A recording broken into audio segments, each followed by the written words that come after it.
Welcome back to Devil's Diary TV. Let the story begin. Have you ever pondered about what happens to the souls of those who meet an untimely end? Let me share with you a spine-chilling personal anecdote about an unexpected discovery I made. You see, I'm not your run-of-the-mill photographer. I have this peculiar fascination for the eerie, the mysterious, the uncharted. I find joy in capturing the unseen, the forgotten, the deserted. Once, on a day that would prove to be fateful, I found something that piqued my peculiar interest in a long-abandoned house.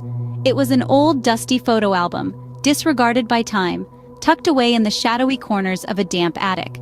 The album was leather-bound, worn and its pages brittle with age.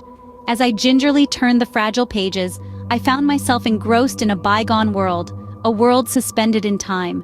It was filled with black and white photographs of people, their faces carved with a myriad of emotions. Some were smiling, others deep in thought. A few even sported the unmistakable signs of fear or sorrow. They were people from a different time, their stories unheard, their lives abruptly cut short. I couldn't help but feel a strange connection to these long-gone souls, their lives encapsulated within the album. I was intrigued, entranced by the silent tales that each photo held. I wondered about their identities, their stories, their secrets. I found myself imagining their lives, their dreams, their joys, and their grief. However, as I deeper into the album, an eerie chill ran down my spine. There was something odd, something disconcerting about the album. It was more than just a collection of photographs. It opened a gateway, a portal to a world uncharted, a world that teetered on the thin line between the living and the dead. Little did I know this seemingly innocent album was hiding a secret as dark as the night itself. What would you do if the dead started talking to you?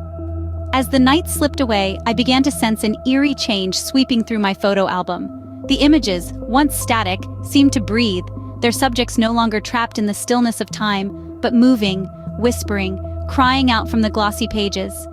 Each photograph was a door that opened to a different world, a different time, a different life, and death.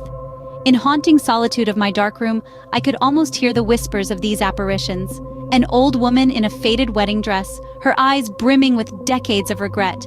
A young man, his face contorted in fear, captured in the last moments of his life. A little girl, her innocence eternally stolen, reaching out from the photograph, begging for help.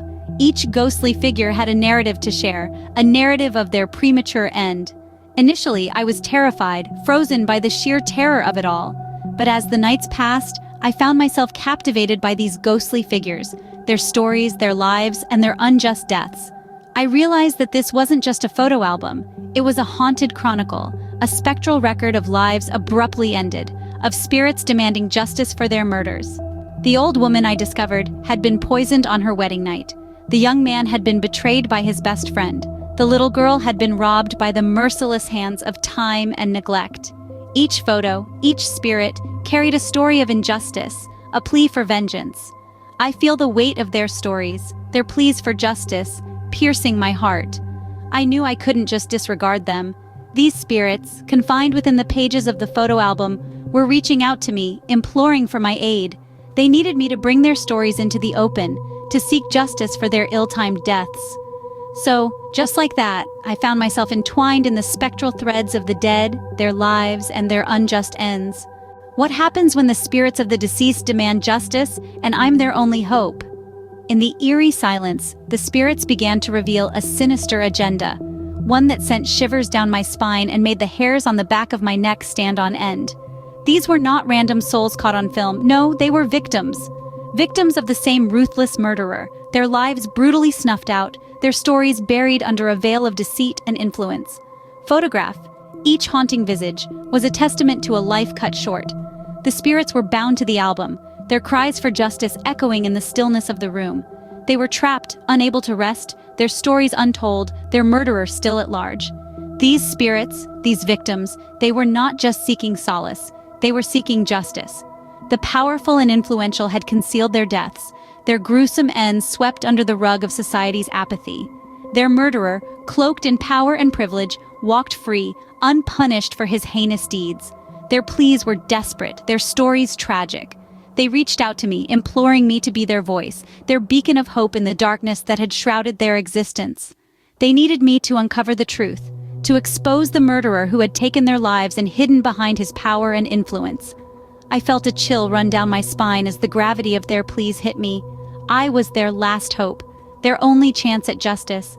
I was the link between their world and ours, between the silence of the grave and the clamor of the living. The spirits were not asking for revenge, they were asking for justice. And I, feeling the weight of their pleas, knew I couldn't turn my back on them. I had to help.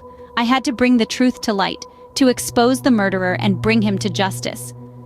The dead were crying out for justice, and I was their only beacon of hope. Would I risk my own life to right the wrongs of the past? In the deepest recesses of darkness, I found myself grappling with this question. The haunted photo album wasn't just an eerie novelty to me, it was a chilling tale of power, corruption, and murder. A tale that reached out from beyond the grave, seeking justice, seeking resolution. The spirits captured within the photos were not mere apparitions of the deceased, they were victims. Victims of a cruel, callous hand that had snuffed out their lives, their spirits forever trapped within the confines of the album. Each photo was a testament to the lives they once lived, the dreams they once had, and the horrors they had endured. The more I delved into this mystery, the more I realized the magnitude of the corruption. It was a web, intricately spun, reaching out into the highest echelons of power. The perpetrators of these heinous crimes were still out there, their sins buried deep within the shadows of past. But I wasn't one to back down. I knew I had to bring this truth to light, to expose the malevolence that had remained hidden for far too long.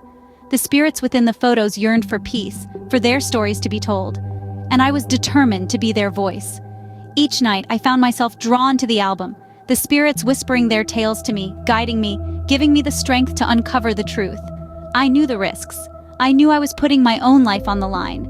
But for me, the pursuit of justice outweighed the fear of retribution. The haunted album was more than just a collection of photos. It was a symbol of the past's horrors, a chilling reminder of the lengths some would go to cover their sins.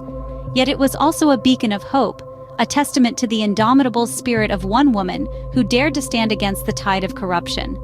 And so, the haunted album served as a chilling reminder of the past's horrors and the lengths some would go to cover their sins.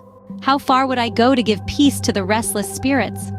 Driven by a resolve as steadfast as the shutter of my camera, I reveal the murderer's gruesome acts.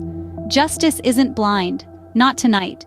The spirits, once confined in the spectral bounds of this album, find their long-anticipated solace, their haunting images slowly fading away. The album, now just a collection of empty frames, lies in quiet stillness. But remember, every photograph tells a story, and some stories are better left untold. For more horror stories from Devil's Diary TV, click here to watch now. Like, comment, and subscribe before it's too late for you too.